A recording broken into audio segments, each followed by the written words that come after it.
Hello everybody, I want to share with you a quick way to use FlipGrid to communicate your subplans. Because let's face it, you're going to be sick at some point during this year, so how could you make things easier for your students and a sub?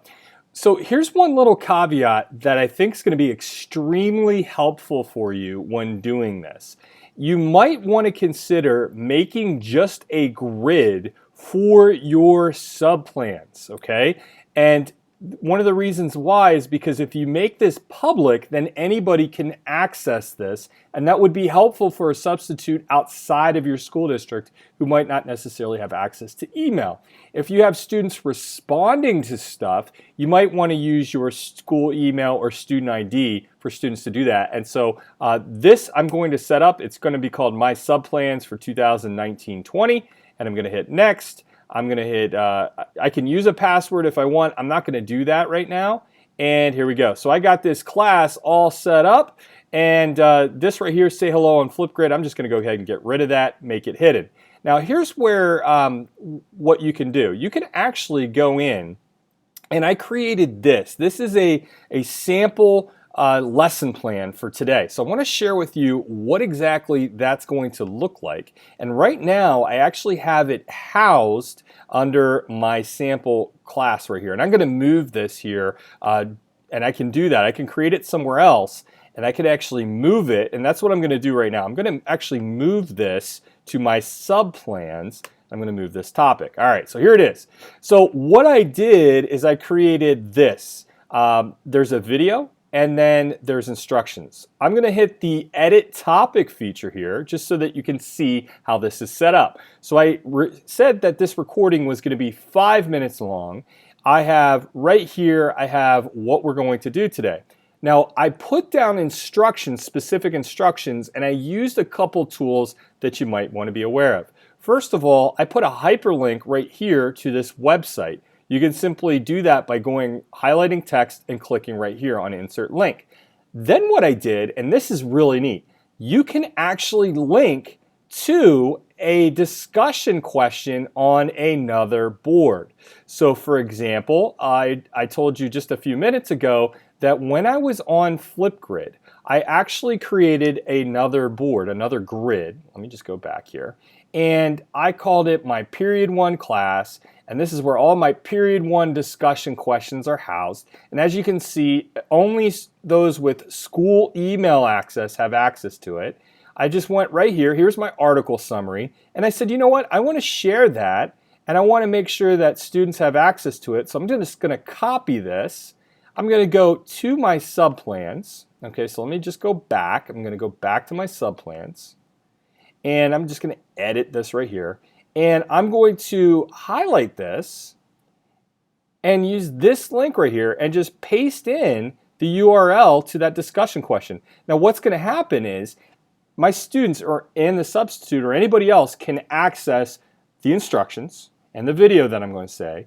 But in order to participate in the discussion, when they tap on this link, they are going to another grid that needs a username and password that's a school issued email address. So it does add another layer of protection for your students. Next, I have another part of the assignment where students are going to go through and they're going to create a presentation.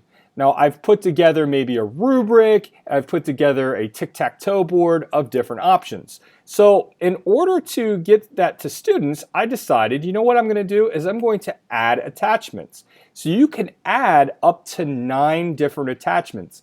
As long as there's a link to it on the internet, you're able to access it. So right here, this will take you to a Google drawing of this particular thing. Now, right here is where I can have some control. So if I don't want students to reply, I can turn this off. If I want to prevent students from actually going through and doing anything to it, I can just say frozen, and all they can do is view it. That's it. So they can only view it, and that will allow them to just see what's going on, and that's it. I also recorded myself creating a discussion question.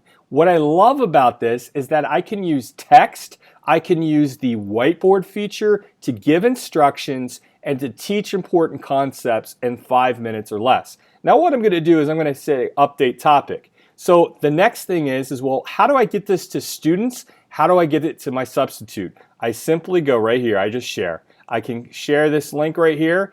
I can share that with my substitute.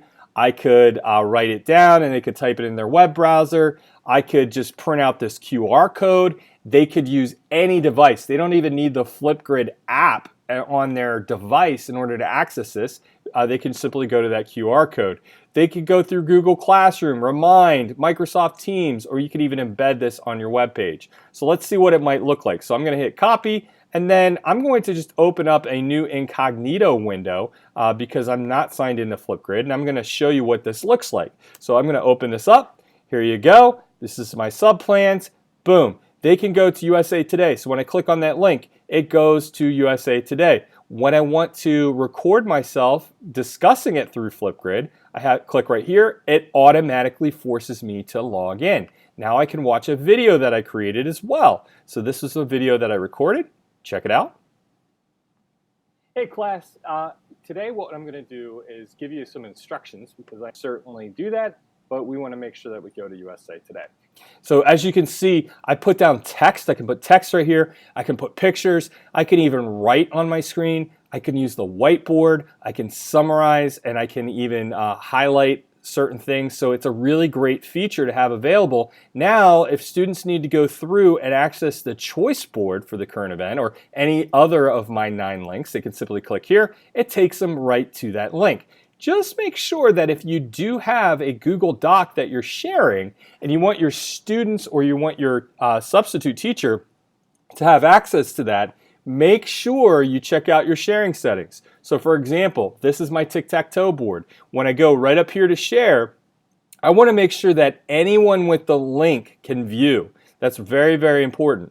If you have this that anybody within your organization can view it, only students who are logged into their Google accounts can access it. So make sure that you say anyone with the link can view. That's very, very important to have access to that. So that's a great way to have your lesson plans ready to go for students to access, and it makes your life a whole lot easier. You can hold students accountable because there's analytics as well on your end where you can see how many views, how many right here, how many hours of engagement, if your students were actually watching it or not.